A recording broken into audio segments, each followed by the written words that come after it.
This movie is the fifth movie in Indiana Jones franchise, which tells a story about Indy who races against time to retrieve a legendary artifact that can change the course of history. First of all, this movie has only one goal, which is trying to capture the magic of the previous movies.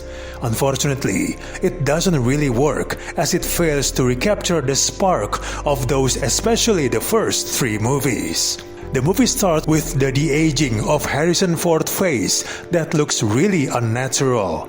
His face is too smooth and the eyes are too bright. When he delivers the lines of dialogue, there's simply no life behind his face. It doesn't sound like the words are really coming out of his mouth either. The script mostly serves as filler to bounce from chase sequence to chase sequence. Its drama is cobbled together from ideas that are meaningful in isolation, but they rarely come into contact in ways that drive the story. The movie stumbles with its plain setup, and the story unfolds in drab fashion. It delivers familiar beats and some fan service cameos. It feels like an empty slog as the lopsided script labors to cross off all the necessary obligations.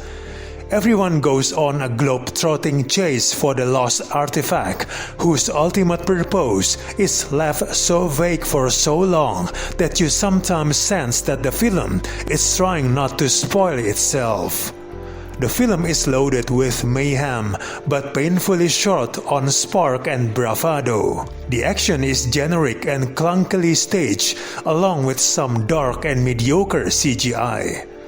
It's missing the visual clarity and rhythm that its predecessors had in abundance.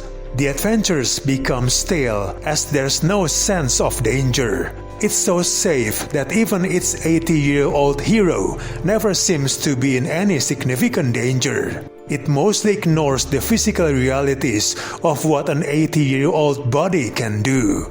The movie eventually comes around to reckoning with Ford and Indy's age, but it's too little too late. Harrison Ford gives it his all, carrying his character with a mournful sense of reflection, but the rest of the film never rises to his level. Overall, this movie is such a disappointment. We do not recommend to watch this in theaters. Just wait on your streaming service.